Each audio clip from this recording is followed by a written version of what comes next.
पाकिस्तानी खातून talent में किसी से पीछे नहीं है। एक टैलेंटेड खातून ये बराबर में बैठी हुई हैं और ये टैलेंट आपने देख लिया होगा। लेकिन चलिए अब हम आपको जिनसे मिलवाने जा रहे हैं। जब भी हम बात करते हैं मोटर स्पोर्ट्स की, there is an adrenaline rush, jeep rallies and all. मर्द जो हैं हजरात जहां अपनी महारत के जोर दिखा रहे हैं, वहीं पिछले कुछ अरसे से खातीन रेसर्स जो हैं वो इस वक्त आगे आगे आती जा रही हैं। खातीन रेसर्स ने भी अपनी महारत के जौहर दिखाने शुरू कर दिए हैं। भाई अभी हुई है नवी थल जीप रैली, वुमेन कैटेगरी में दीना पटेल ने मैदान मार लिया और दूसरी जानिब सैयदा रिदा ज़ैनब ने दूसरी पोजीशन अपने नाम की। नवी थल जो ये हब रैली है, ये इसके जो आखिरी रोज़ वाला एक था प्री पेड कैटेगरी के फाइनल राउंड में मारूफ रेसर आसिफ फजल चौधरी ने मारूफ ड्राइवर नादर मक्सी को और साहबजादा सुल्तान को पीछे छोड़ दिया। फजल चौधरी ने 18 मिनट 3 सेकंड के साथ ही भाई मैदान मार लिया। जबरदस्त। हम क्योंकि खातीन कैटेगरी की बात कर रहे हैं तो सैयदा रिदा ज़ैनब उन्होंने आउट क्लास परफॉर्मेंस दी और आज हमारे साथ वो हमारे शो में गेस्ट भी हैं। तो रिदा अस्सलाम वालेकुम। सबसे पहले तो बहुत शुक्रिया, congratulations for the selection as well. Motor sports and women एक बहुत अच्छा कॉम्बिनेशन बनता जा रहा है। हम पाकिस्तान की बात करें, आप कैसे आए इस स्पोर्ट में, कौन आपकी इंस्पिरेशन था? मुझे बेसिकली शौक तो बचपन से था स्पीड का। मैंने काफ़ी जल्दी ड्राइविंग सीख ली थी और रेसिंग की तरफ मैं आना चाह रही थी। I thought why not get into a proper sport, इसको एक ट्रैक की तरफ लेके जाएं, एक सेफ तरीके की तरफ लेके जाएं। ओके। और रिता, अब अभी फ़िलहाल जो रैली हुई हमारे पाकिस्तान में बहुत अच्छे टेरेन्स हैं, थल से लेके गवादर से लेके गडानी, मतलब कि कितना अच्छा टेरेन है। उसमें ग्रेवल भी है, सैंड भी है, रॉकी भी है, डेजर्ट भी है। इस ट्रैक के बारे में थोड़ा सा बताएंगे, किस तरह का ट्रैक था ये? बहुत कमाल था। एक स्मॉग का फैक्टर था जो शायद पहली दफ़ा हिस्ट्री में थल में इस तरह हुआ है कि इतनी स्मॉग थी कि विजिबिलिटी बहुत ख़राब थी, लेकिन वो एक नेचुरल फैक्टर है। उसके अलावा थल का बहुत मज़े का ट्रैक है, बहुत चैलेंजिंग है, बड़ी खूबसूरत ट्रेन है, हर किस्म की ट्रेन है। उसके अलावा इस रैली को तैयार करने में टीडीसीपी की बहुत बड़ी कंट्रीब्यूशन थी, नुमान भाई का बहुत बड़ा हाथ था। ट्रेन तो चले है ही है, लेकिन उस जगह को रैली बनाना, उधर से ट्रैक गुजारना बहुत बड़ा काम है। इसमें टीडीसीपी का बहुत बड़ा हाथ है। अच्छा, वैसे रिदा ये बड़ा ही एक्सपेंसिव एक शौक़ है या पैशन है, क्या ये आपका प्रोफेशन भी है या खाली पैशन है? और अगर खाली पैशन ये है तो फिर प्रोफेशनली आप क्या करती हैं? नहीं, मैं इसको अब करियर वाइज ही परस्यू करना चाह रही हूँ। पहले तो पैशन था बिल्कुल, लेकिन अब आहिस्ता आहिस्ता मैं इसको अपना करियर बनाना चाह रही हूँ।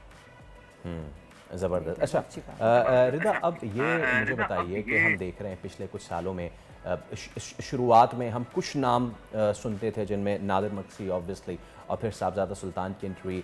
अब इतने ज़्यादा ना सिर्फ पाकिस्तान से, बल्कि इतनी अच्छी बात यह है कि जब पाकिस्तान में इस तरह की रैलीज़ होती हैं तो उससे हमसाया ममालिक जो हैं वो भी आते हैं। ईरान के भी रेसर्स आए हुए होते हैं, बाकी दुनिया से। इस रेस में भी इंटरनेशनल रेसर्स पार्टिसिपेट कर रहे थे?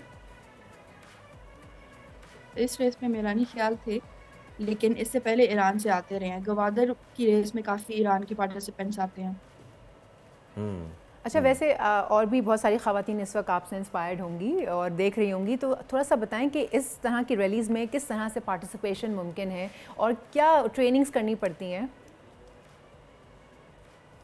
ट्रेनिंग बहुत ज़रूरी है क्योंकि ऑफ रोड गाड़ी चलाना ऑन रोड से बहुत ज़्यादा मुश्किल है। गाड़ी की वो ट्रैक्शन नहीं रहती, आपको गाड़ी को हर वक्त एक्टिवली कंट्रोल करना होता है। तो सबसे पहले तो प्रैक्टिस, उसके बाद आप अपनी एक प्रोजेक्ट कार बनाएं। वैसे तो स्टॉक कैटेगरी भी होती है जिसमें आपको गाड़ी के साथ कुछ भी नहीं करना होता, आप जैसी फैक्ट्री से गाड़ी निकलती है आप उसी को लाके रेस कर सकते हैं। लेकिन अगर आप प्रिपेयर्ड कैटेगरी की बात करें तो ये कुछ बड़े प्रोजेक्ट्स होते हैं, इनके लिए टाइम भी चाहिए होता है, इनके लिए एक अच्छी टीम चाहिए होती है। मेरी टीम बहुत सपोर्टिव, मैक्स स्टर्ट, उनकी काफ़ी हेल्प की वजह से मैं अभी यहाँ पे हूँ।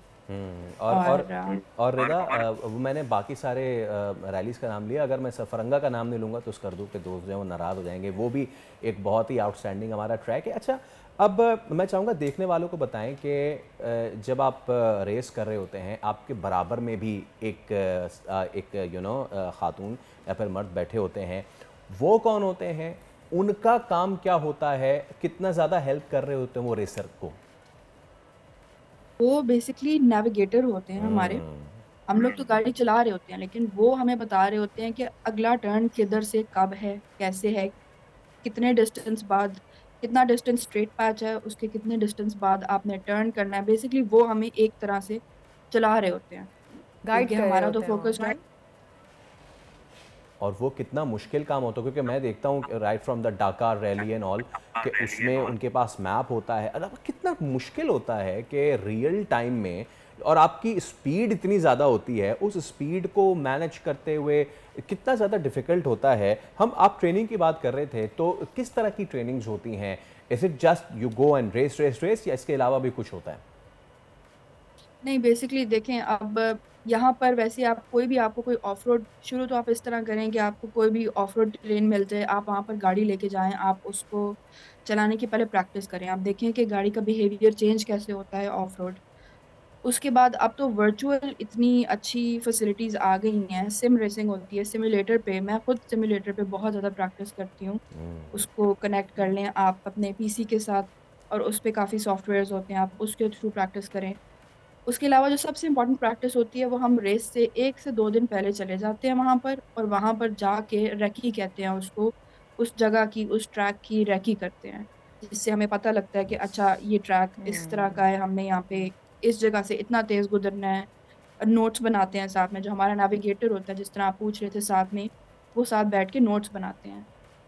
अभी वीडियोस चल रही हैं साथ में विंडो में, तो हम देख रहे हैं कि बहुत ज़्यादा स्पीड है। क्या स्पीड होती है, क्या रेस होती है उस वक्त? It depends between 80 to 110 120।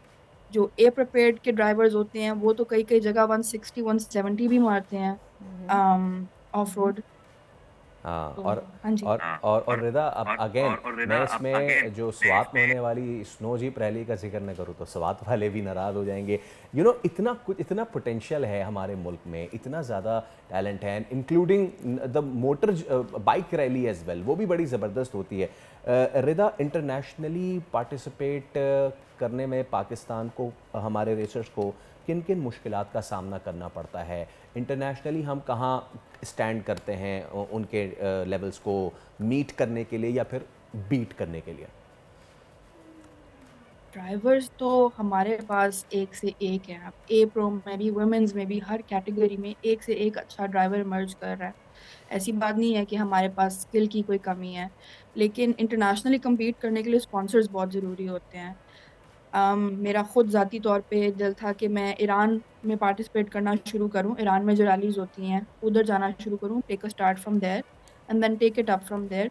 लेकिन स्पॉन्सर्स अभी यहाँ पर भी रह के, पाकिस्तान में भी रह के रैली करने के लिए स्पॉन्सर बहुत ज़रूरी होते हैं, क्योंकि आपने से लेकर वहाँ पर जाके रहना, कैंपिंग करना, फिर उसके ऊपर फ्यूल की जो कॉस्ट होती है, it all adds up. It's very expensive sport, और स्पॉन्सर्स की बहुत ज़्यादा ज़रूरत है, ख़ास तौर पे अगर आपने इंटरनेशनली पार्टिसिपेट करना है।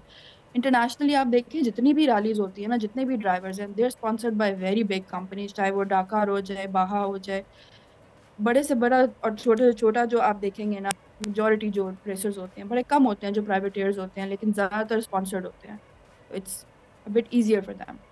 इधर अभी वो चीज़ नहीं है। I feel like the government should do a bit better and big companies should come forward और support this skill, support this driver. काफ़ी लोग इस वजह से भी, लड़कियां भी शायद इसी वजह से बैठी हैं, because they might have the skill. Of course उसको पॉलिश करने में भी टाइम लगता है, एनर्जी लगती है, रिसोर्सेज लगते हैं, सपोर्ट नहीं है उस तरह से अभी तक मोटर स्पोर्ट्स में। Thank you so much Rida, thank you so much for joining us. आपने बड़ी कमाल की बातें की। मैंने तो बस थ्रू विंडो पे देख रही थी हमारी कि किस कदर ज़बरदस्त किस्म से रेस यूं जा रही है। मेरा आधा ध्यान वहाँ पे था। सब्सक्राइब करें और बेल दबाएं ताकि कोई खबर रह न जाए।